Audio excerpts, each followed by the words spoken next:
हमने इससे पहले सेल डिवीजन के विषय में देखा कि वास्तव में सेल डिवीजन है क्या। इस सेल डिवीजन के विषय में हम कैसे जानेंगे कि कोशिका विभाजित होती है।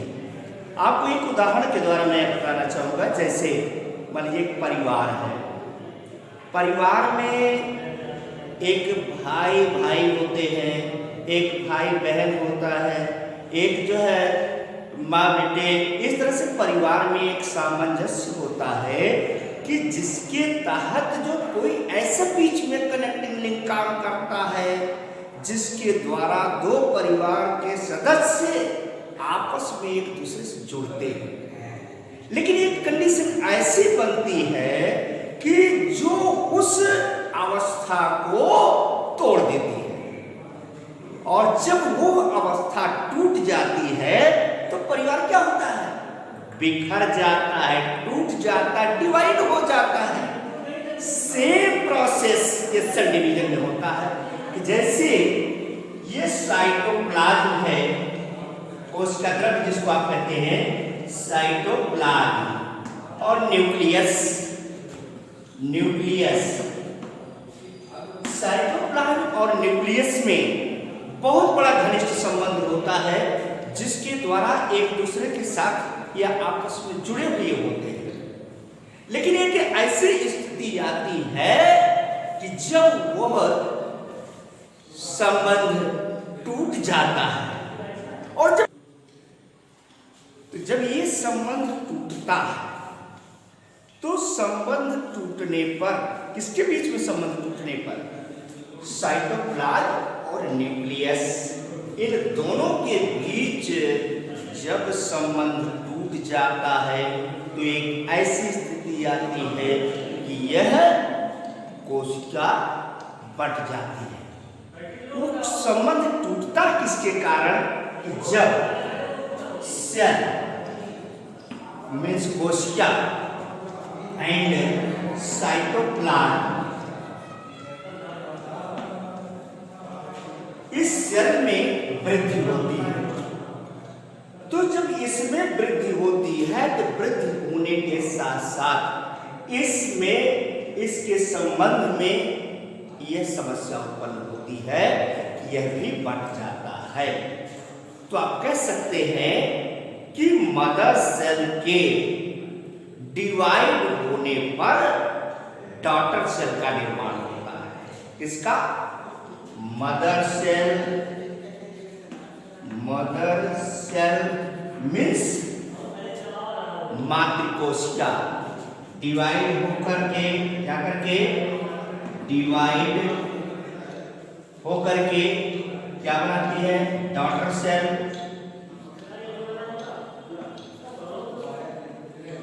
डॉटर सेल का निर्माण करती है, और यही प्रक्रिया क्या कहलाती है, कोशिका विभाजन। क्या कहलाती है, कोशिका विभाजन। अर्थात मातृ कोशिका विभाजित होकर के पुत्री कोशिका का निर्माण करती है।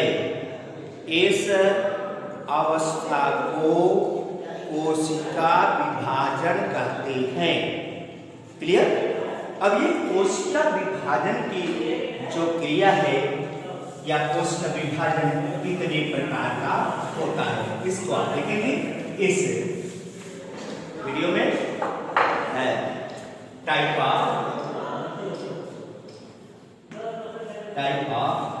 Cell division, type of cell division. There are following type of cell divisions. First, mitosis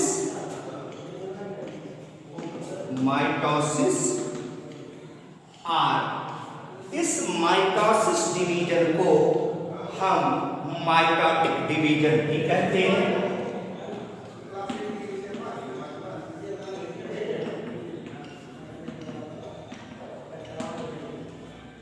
mitotic division भी कहते हैं। और एक नाम और इसका है सोमैटो या सोमैटिक डिवीजन। Somatic division. तो ये पहला है जिसमें पहला फर्स्ट माइटोसिस डिवीजन और माइटोटिक डिवीजन और somatic division and second meiosis division. Meiosis division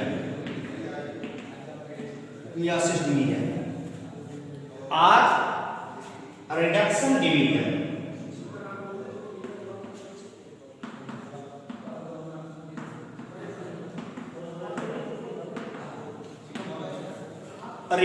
reduction division के नाम से जाना जाता है। अगला बडिंग।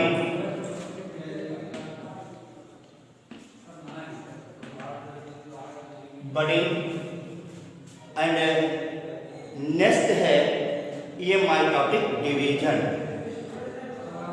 ये mitotic division. Clear?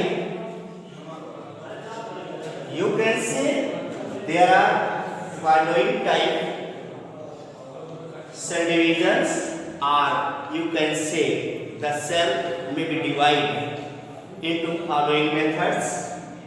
First, mitosis division. Second, meiosis division. Third, budding, and fourth, ये mitotic division. माइटोसिस डिवीजन को जिसको आप हिंदी में कहते हैं सूत्री विभाजन। मियोसिस का मतलब हिंदी में अर्धसूत्री विभाजन। बडिंग को हिंदी में कहते हैं मुकुलन। ये माइटोटिक डिवीजन को कहते हैं आसूत्री विभाजन। इस प्रकार से कोशिका इन चार प्रकार से डिवाइड होती है, विभाजित होती है, जिसके कारण अलग अलग भागों में डिवाइड होकर के जो है कोशिका 2, 4 इस तरह से जो डॉटर सेल का निर्माण होता है। तो आप सबसे पहले आप देखेंगे माइटोसिस डिवीजन और माइटोटिक डिवीजन और सोमैटिक डिवीजन।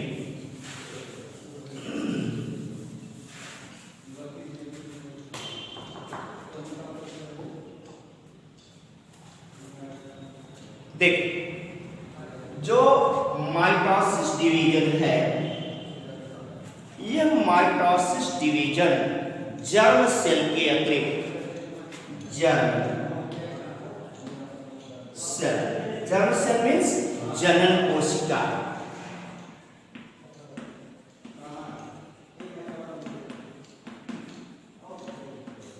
जनन कोशिका, जर्म सेल का मतलब जनन कोशिका के अतिरिक्त सभी प्रकार की, जर्म सेल के अतिरिक्त सभी प्रकार की सोमैटिक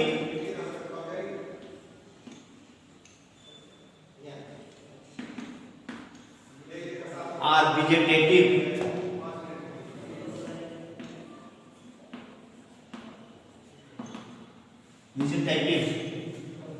सेल में होती है। क्लियर?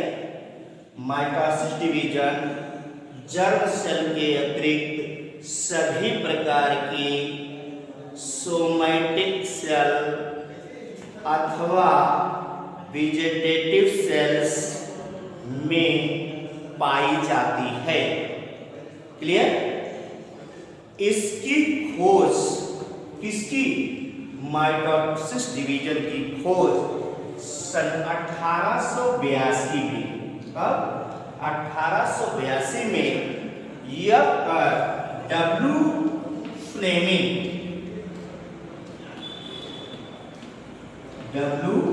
फ्लेमिंग ने किया। क्लियर?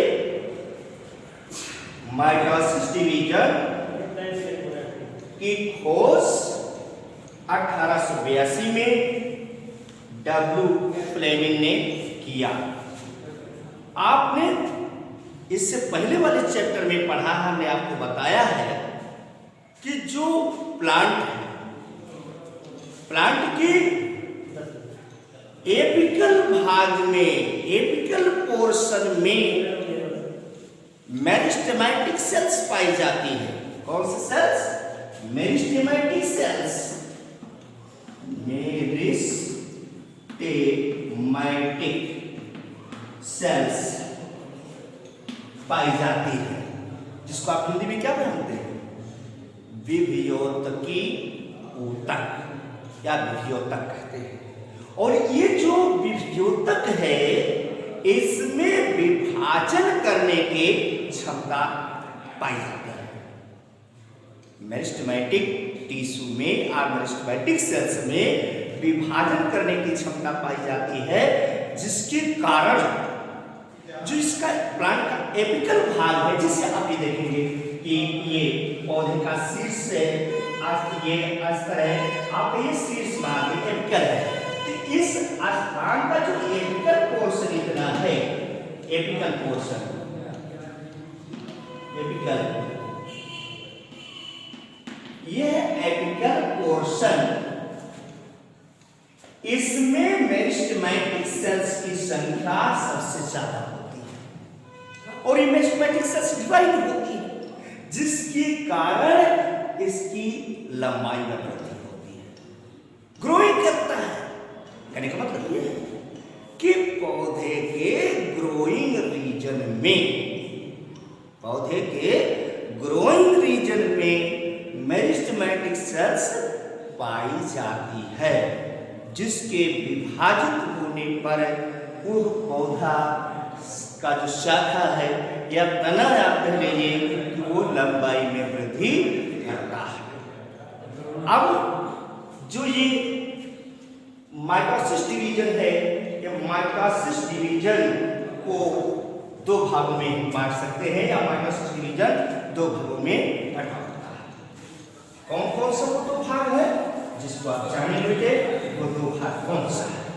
फर्स्ट है cytokinesis, cytokinesis,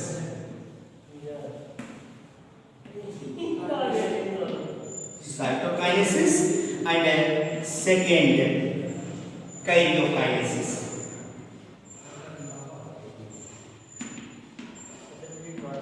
karyokinesis, cyto means कोशिका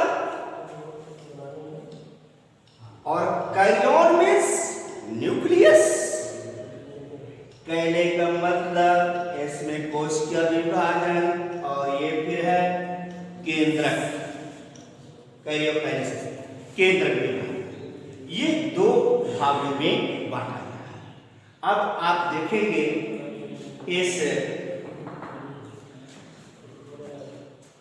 कैरियोकाइनेसिस को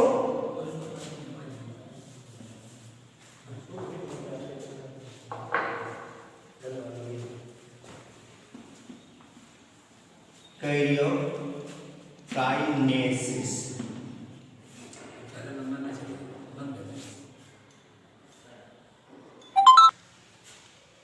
तो आप लोगों ने आज के अंक में इतना ही देखा कि माइटोसिस डिवीजन कितने भागों में जो है मुख्य रूप से संपन्न होता। पहला आपने देखा साइटोकाइनेसिस और दूसरा कैरियोकाइनेसिस। कल इसका डिटेल हम देखेंगे कैरियोकाइनेसिस, जिसमें 4 step, prophase, metaphase, anaphase and telophase. धन्यवाद। आप लोग अच्छी तरह से पढ़िए, आगे बढ़िए।